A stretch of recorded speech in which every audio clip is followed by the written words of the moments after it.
कहानी की शुरुआत होती है कैलिफोर्निया के पहाड़ों से, जहां एक जवान लड़की आराम से गाड़ी चला रही थी कि तभी अचानक छोटे छोटे पत्थर ऊपर से गिरने लगे और उसकी कार की विंडशील्ड टूट गई। कुछ ही पल बाद पहाड़ खिसकने लगा। भारी मात्रा में पत्थर और मिट्टी कार से टकराए और उसे सड़क के किनारे से नीचे धकेल दिया। फिर उसकी कार पहाड़ी से लुढ़कने लगी और कई बार पलटी खाती हुई नीचे गिरती गई। वो एक और किनारे से नीचे गिरने ही वाली थी, लेकिन किस्मत से वो कुछ पत्थरों में अटक गई। बाहर झांक कर देखने पर उसे पता चला कि कार सिर्फ कुछ पत्थरों के सहारे हवा में लटकी हुई थी। इसी दौरान लॉस एंजलिस फायर डिपार्टमेंट का एक पायलट रे अपनी टीम के साथ लड़की को ढूंढने में लगा हुआ था। साथ ही एक रिपोर्टर उनके काम करने के तरीके का इंटरव्यू ले रही थी। फिर जैसे ही उन्होंने कार को देखा, उन्होंने लड़की को फोन करके शांत रहने को कहा, लेकिन कार में हल्की सी हलचल होते ही लड़की डर कर चीख पड़ी। फिर रे ने बहुत सावधानी से हेलीकॉप्टर को नीचे उतारा और उसे एक तंग जगह से निकालने के लिए हेलीकॉप्टर को झुका दिया।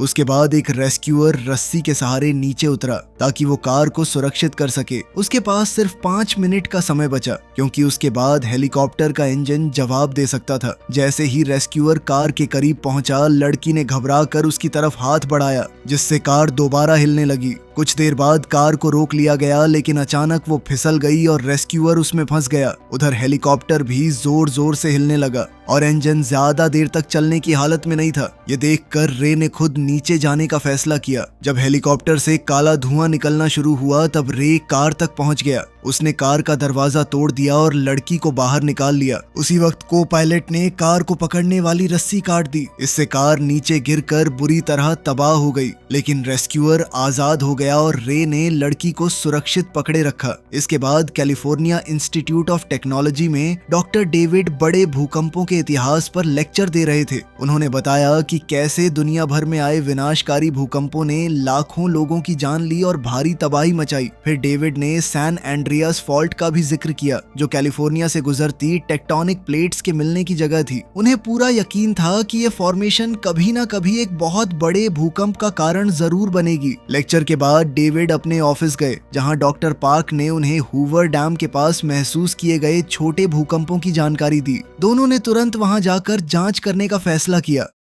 बाद में जब रे घर पहुंचा, उसकी बेटी टीना ने उसे फोन किया और कुछ सामान मांगा जो वो उसके घर पर छोड़ गई थी और कॉलेज ले जाना चाहती थी। लेकिन बात करते करते रे ने अचानक फोन काट दिया, क्योंकि उसने मेल में आए डाइवोर्स पेपर्स देख लिए थे। ये देखकर वो अंदर से टूट सा गया। इसके बाद रे टीना के कमरे में उसका सामान लेने गया। वहाँ उसे कुछ पुरानी तस्वीरें मिली, जिसमें उसकी एक मर चुकी बेटी की तस्वीर भी थी। वहीं दूसरी तरफ नेवाडा के हूवर डैम पर डॉक्टर पार्क और डॉक्टर डेविड अपने नए डिवाइस की मदद से भूकंप की गतिविधियों को नापने लगे। तभी अचानक उन्होंने देखा कि डिवाइस की रीडिंग्स एकदम तेजी से बढ़ गईं। कुछ ही पल बाद वहां जोर का भूकंप आ गया। उसी पल डैम के ऊपर डॉक्टर डेविड लोगों को भागने की चेतावनी देने के लिए दौड़ पड़े, लेकिन डॉक्टर पार्क अभी भी अंदर ही रह गए। जब डैम टूटना शुरू हुआ और चारों तरफ पत्थर गिरने लगे, तब पार्क सीढ़ियों से बाहर निकलने की कोशिश करने लगे। बाकी लोग भी घबरा कर इधर उधर भाग रहे थे। जल्द ही डैम की दीवारें टूटने लगी और पानी पूरे बहाव से आगे बढ़ने लगा, जिससे और भी ज्यादा तबाही मचने लगी। फिर पार्क तेज दौड़ते हुए बाहर निकलने में कामयाब हो गए, लेकिन तभी उनकी नजर एक जख्मी लड़की पर पड़ी, जिसके पैर में चोट आई हुई थी। उन्होंने तुरंत उसे उठाया और भागने लगे। वहीं उनके पीछे जमीन लगातार धंसती चली गई, लेकिन अचानक पार्क का पैर फिसल गया और गिरने से पहले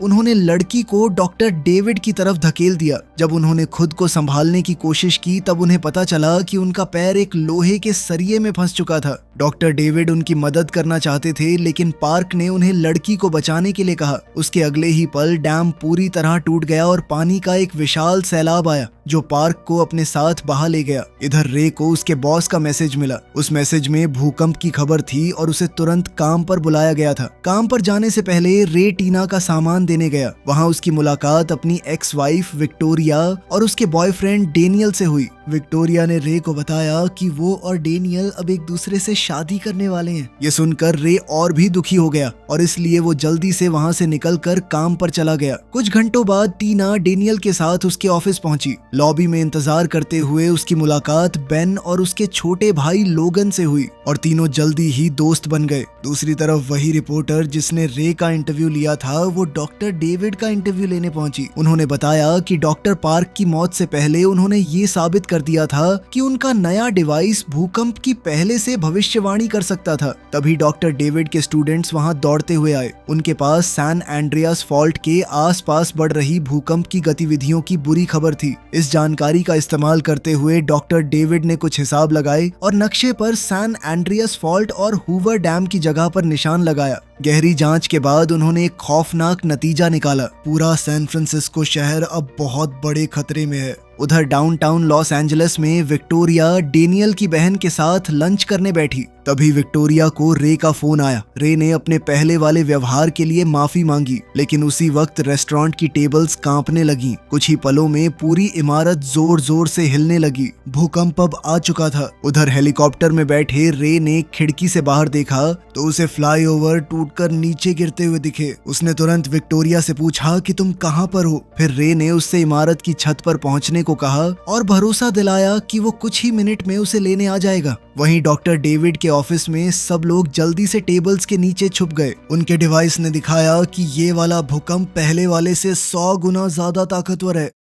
उधर टीना डेनियल के साथ कार में बैठकर निकलने ही वाली थी कि तभी भूकंप वहां भी पहुंच गया। डैनियल ने तुरंत ड्राइवर को वहां से निकलने के लिए कहा और ड्राइवर ने कार पूरी रफ्तार से दौड़ा दी। इसी बीच पूरा पार्किंग एरिया टूटकर धंसने लगा और लोग घबराकर इधर उधर भागने लगे। तभी अचानक जमीन में एक बड़ा गड्ढा खुल गया। उनकी कार उसमें गिर गई और दीवार से टकराकर मलबे में फंस गई। फिर एक भारी लोहे का सरिया कार की छत पर आ गिरा। उसकी टक्कर से ड्राइवर की तुरंत मौत हो गई। ड्राइवर की सीट मुड़ गई और टीना के पैर बुरी तरह फंस गए। डैनियल उसे बाहर निकालने की बहुत कोशिश कर रहा था, लेकिन वो नाकाम रहा। आखिरकार उसने टीना से कहा कि मैं मदद लेकर आता हूँ। नीचे पहुंचकर डेनियल को एक सिक्योरिटी गार्ड मिला और उसने उससे मदद मांगी, लेकिन उसी पल छत का एक हिस्सा टूटकर गिरा और गार्ड उसके नीचे दब गया। ये देखकर डेनियल बुरी तरह डर गया। उसने टीना को वहीं छोड़ दिया और बाकी लोगों के साथ भाग निकला। लेकिन बेन और लोगन ने डेनियल और गार्ड की बात सुन ली थी। उन दोनों भाइयों ने खुद टीना को ढूंढने का फैसला किया। इसी दौरान रे लॉस एंजलिस की तरफ उड़ता चला जा रहा था। रास्ते में उसने मशहूर हॉलीवुड साइन को भी नीचे गिरते देखा। साथ ही शहर के कई हिस्सों से आग और धुआं उठने लगा। वहीं ऊंची इमारतें भी एक एक करके गिरने लगी। रेस्टोरेंट में भी लोगों के बीच अफरा तफरी मची हुई थी। विक्टोरिया ने बाहर निकलने के लिए एक दरवाजा खोला, लेकिन दरवाजे के पीछे तो कुछ था ही नहीं।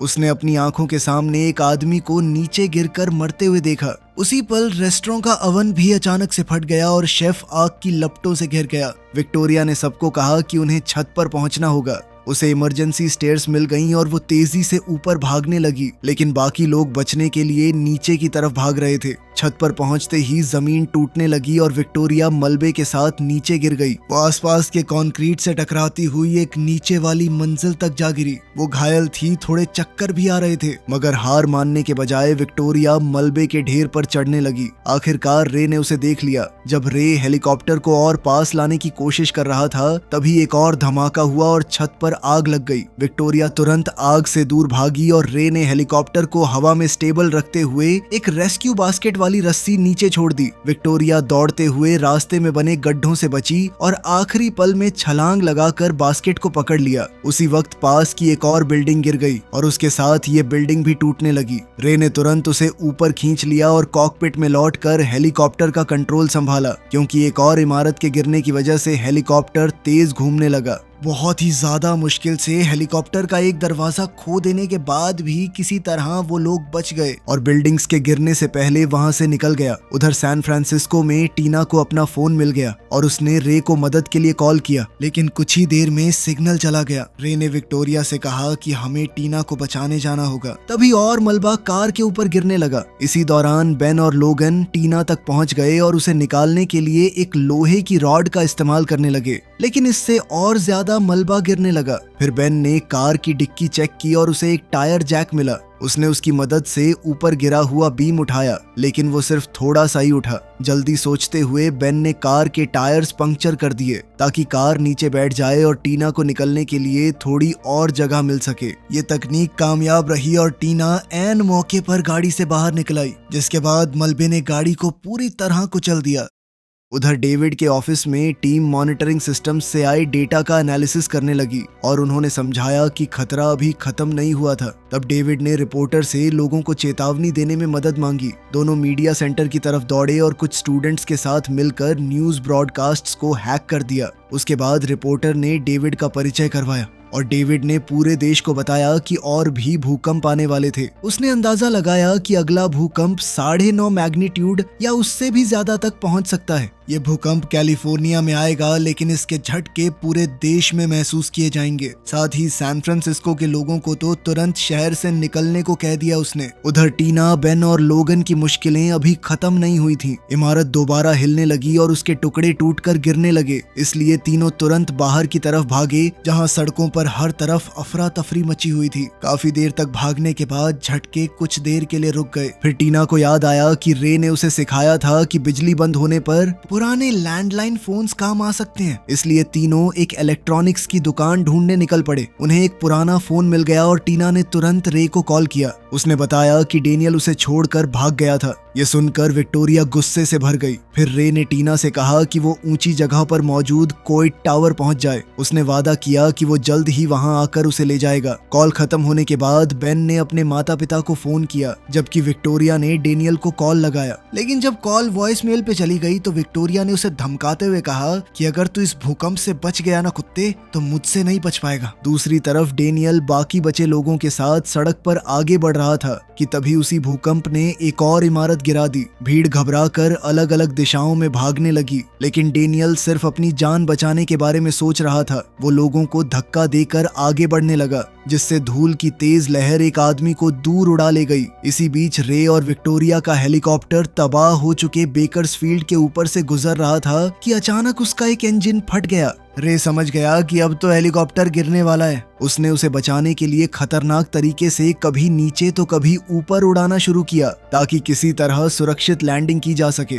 लेकिन अचानक हेलीकॉप्टर एक लैंप पोस्ट से टकरा गया और नीचे गिरते हुए सीधा एक दुकान के अंदर जा घुसा। खुशकिस्मती से रे और विक्टोरिया सुरक्षित बच निकले। बाहर निकलकर उन्होंने देखा कि कुछ लोग इस आपदा का फायदा उठाकर मॉल को लूट रहे थे। वो दोनों छिपते छिपाते पार्किंग एरिया तक पहुंचे, जहां उन्हें एक ट्रक मिला जिसका दरवाजा खुला हुआ था। रे ट्रक को बिना चाबी स्टार्ट करने की कोशिश ही कर रहा था कि तभी एक चोर ने बंदूक दिखाकर उसे धमका दिया। रे ने बिना देर किए उसकी बंदूक छीन ली और एक जोर का मुक्का मार दिया। इसके बाद वो विक्टोरिया के साथ ट्रक लेकर वहां से निकल गया। कुछ देर बाद हाईवे पर उन्होंने एक बुजुर्ग जोड़े को देखा जिनकी गाड़ी खराब हो गई थी और वो हाथ हिलाकर मदद मांग रहे थे। रे ने पहले उन्हें नजरअंदाज कर दिया और आगे बढ़ता रहा, लेकिन अचानक विक्टोरिया ने सड़क के बीच में सैन एंड्रियास फॉल्ट की वजह से बनी एक विशाल दरार देख ली। तब दोनों वापस बुजुर्ग जोड़े के पास गए। रे टोपी देखते ही पहचान गया कि ये बुजुर्ग आदमी शायद पहले पायलट रह चुका होगा। फिर बुजुर्ग जोड़ा उन्हें पास के एक एयरपोर्ट हैंगर तक ले गया। उनका शुक्रिया अदा करते हुए रे और विक्टोरिया ने उन्हें अपना ट्रक दे दिया और खुद एक छोटे प्लेन में सवार हो गए। प्लेन उड़ाने से पहले रे ने माफी मांगते हुए कहा कि हमारी बेटी के मर जाने के बाद मैं कभी तुमसे ढंग से बात नहीं कर पाया, क्योंकि उसे समझ ही नहीं आया था कि उस दर्द का सामना कैसे करे। वो खुद को इस हादसे का जिम्मेदार मानता था, क्योंकि उस दिन राफ्टिंग पर जाने का आइडिया उसी का था। साथ ही उसने ये भी माना कि मेरी वजह से ही हमारी शादी टूटी है। लेकिन विक्टोरिया ने उसे समझाया कि उनकी बेटी को कोई नहीं बचा सकता था और उसे खुद को दोष देना बंद कर देना चाहिए। उधर सैन फ्रांसिस्को में टीना, बेन और लोगन भीड़ के साथ चल रहे थे, जिसे एक गार्ड सुरक्षित जगह की तरफ ले जा रहा था। तभी टीना की नजर एक अकेले फायर ट्रक पर पड़ी। उसने ट्रक के अंदर से इमरजेंसी सप्लाईज वाला बॉक्स निकाला। वहां उन्हें एक रेडियो और खाने के लिए कुछ राशन भी मिला। बेन ने देखा कि कोइट टावर के आसपास आग और धुएं का घेरा बन चुका था। लोगन ने अपनी टूरिस्ट बुक में पढ़ा कि अगला सबसे ज्यादा हाइट वाला इलाका नॉब हिल है। इसलिए तीनों ने वहीं जाने का फैसला किया। हालांकि वो सुरक्षित रूट के बिल्कुल उल्टी दिशा में पड़ता था। कुछ देर बाद रे और विक्टोरिया का प्लेन भी सैन फ्रांसिस्को पहुंच गया, लेकिन एयरपोर्ट भी आग की लपटों में घिर चुका था। रे ने कहा कि हम लैंड नहीं कर सकते, हमें अब पैराशूट बांध के कूदना ही पड़ेगा। ये सुनते ही विक्टोरिया बहुत डर गई तो रे ने उसे भी अपने साथ ही जोड़ लिया और दोनों साथ में हवा में कूद गए। कई मिनट तक गिरने के बाद वो एक बेसबॉल फील्ड के बीच सुरक्षित उतर गए, लेकिन उसी वक्त एक और भयंकर भूकंप ने शहर को हिला दिया। डेविड और उसकी टीम फिर से टेबल्स के नीचे छिप गई, लेकिन इस बार बिल्डिंग पहले से भी ज्यादा जोर से कांपने लगी। सैन फ्रांसिस्को की सड़कों पर टीना, बेन और लोगन जमीन पर गिर पड़े। अब भूकंप की वजह से बिजली की तारें और आसपास की बिल्डिंग्स गिरने लगी थी। तीनों भागने की कोशिश कर रहे थे, लेकिन बेन गिर गया और शीशे का एक बड़ा टुकड़ा उसकी जांघ में घुस गया। ये देखकर लोगन टूट गया और रोने लगा। पूरा शहर उनकी आंखों के सामने धीरे धीरे बिखर रहा था। इमारतें गिर रही थीं, पुल टूट रहे थे और समुंदर का पानी भी अजीब तरह से हिलने लगा। जैसे ही रे और विक्टोरिया बाहर निकले, रे ने लोगों को चिल्लाकर कहा कि सब स्टेडियम के पीछे छुप जाएं, क्योंकि वहां पर गिरती हुई इमारतों का खतरा कम था। वहीं एक जख्मी औरत थी जो चल तक नहीं पा रही थी। रे ने बिना सोचे उसे अपनी बाहों में उठाया और स्टेडियम तक ले गया। सब लोग दीवार के साथ चिपक कर बैठ गए और इस तरह वो गिरती हुई इमारतों के नीचे दबने से बच गए। अब रे और विक्टोरिया को यह समझ आ गया था कि इतनी तबाही के बाद न गाड़ी काम आएगी और न पैदल चलना, इसीलिए उन्होंने बोट से जाने का फैसला किया।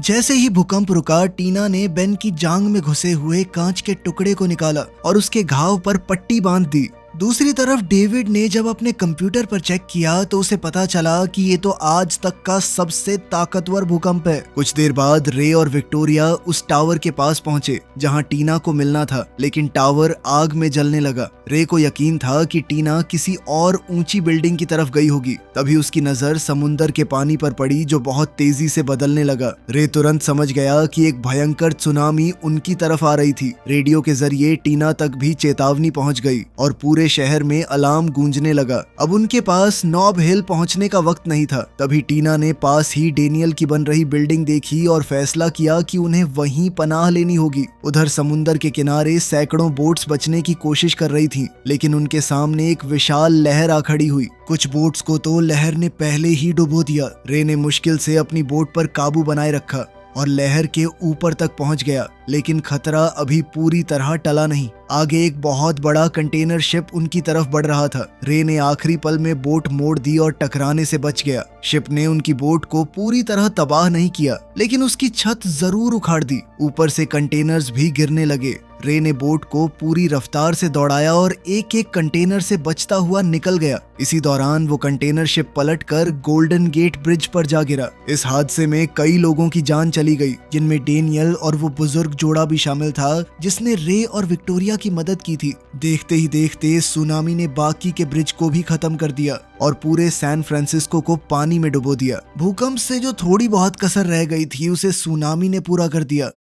उधर टीना, बेन और लोगन बिल्डिंग की सीढ़ियां चढ़ते हुए ऊपर भागते चले गए। वो सबसे ऊपर वाली मंजिल पर रुक गए क्योंकि आगे का रास्ता पूरी तरह बंद मिला, मगर वो ऊंचाई भी काफी साबित नहीं हुई। उन्हें साफ नजर आ रहा था कि सुनामी उनकी तरफ तेजी से बढ़ रही थी। फिर तीनों दौड़कर मजबूत पिलर्स के पीछे छिप गए। अगले ही पल लहर ने खिड़कियां तोड़ दी और पानी बिल्डिंग के अंदर घुस आया। इमारत जोर से हिलने लगी और गिरने ही वाली थी, लेकिन किस्मत से पास की एक और बिल्डिंग से टकराकर अटक गई। अब बिल्डिंग झुक गई थी और पानी धीरे धीरे बाहर निकलने लगा। इधर टीना, बेन और लोगन फर्नीचर को कसकर पकड़े रहे ताकि वो नीचे न गिर जाएं। कुछ देर बाद रे और विक्टोरिया बोट लेकर उस इलाके में पहुंचे और चारों तरफ फैली बर्बादी देखकर सन्न रह गए। रे को पता था कि टीना ने बचपन से उसकी सर्वाइवल ट्रेनिंग सुनी थी। वो समझदार है, जरूर किसी ऊंची बिल्डिंग की तरफ गई होगी। इस सोच के साथ दोनों उन बिल्डिंग्स की तरफ बढ़ने लगे ताकि टीना को ढूंढ सकें। उधर टीना और दोनों भाइयों ने देखा कि सीढ़ियों का रास्ता अब साफ हो चुका था, इसलिए वो और भी ऊपर वाली मंजिल की तरफ बढ़ गए।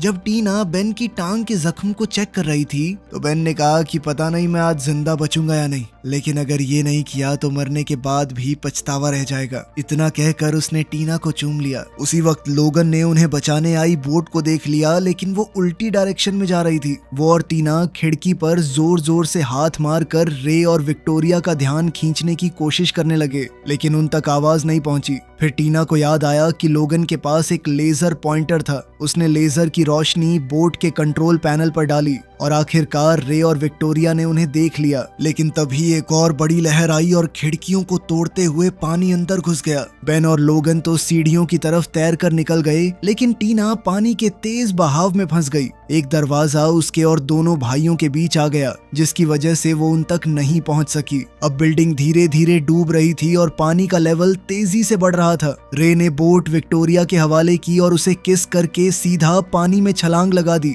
वो तैरता हुआ बिल्डिंग के अंदर घुस गया। अंदर पहुंचकर रे ने टीना को ग्लास डोर के दूसरी तरफ देखा। उसने उसे इंतजार करने को कहा और रास्ता रोक रहे मलबे को हटाने की कोशिश करने लगा। वहीं ऊपर वाले फ्लोर पे बेन ने लोगन को एक सुरक्षित जगह रुकने को कहा और खुद टीना को बचाने वापस जाने लगा। लेकिन तभी बिल्डिंग फिर से हिलने लगी और पानी उनके फ्लोर तक भी पहुंच गया। पानी इतना भर गया था कि टीना के पास सांस लेने के लिए बची हुई आखिरी जगह भी खत्म हो गई और कुछ ही पलों में वो बेहोश हो गई। तब रे ने पूरी ताकत लगाकर मलबा हटाया और आखिरकार रास्ता बना लिया। वो टीना तक पहुंच गया और उसे लेकर तैरता हुआ ऊपर बेन और लोगन के पास आ गया। बिल्डिंग लगातार डूबती जा रही थी। रे टीना को सीपीआर देने लगा, जबकि बेन खिड़की तोड़ने की कोशिश में जुटा रहा, लेकिन उसमें इतनी ताकत नहीं बची। बाहर विक्टोरिया ने यह सब देखा और उसने बोट को घुमाकर बिल्डिंग की तरफ पूरी स्पीड से दौड़ा दिया। बोट सीधा बिल्डिंग के अंदर घुस गई और रास्ता बन गया। सब लोग जल्दी से बोट में चढ़कर निकल पड़े और कुछ ही पलों बाद उनके पीछे पूरी बिल्डिंग ढह गई। रे ने बहुत कोशिश की टीना को जगाने की, लेकिन जब वो नहीं जागी तो वो हार मानने लगा। लेकिन विक्टोरिया को रोते देखकर उसने फिर से हिम्मत जुटाई। वो अपनी एक और बेटी को खोना नहीं चाहता था। रे ने दोबारा सीपीआर देना शुरू किया और फिर अचानक टीना की सांस वापस आ गई। वो धीरे धीरे होश में आई। उसे थोड़े चक्कर जरूर आ रहे थे, पर वो जिंदा बच गई। सबने राहत की सांस ली और उसे गले लगा लिया। आखिरकार खतरा टल चुका था। वीडियो पसंद आई तो लाइक कर देना, चैनल को सब्सक्राइब कर लेना। मिलते हैं अगली वीडियो में।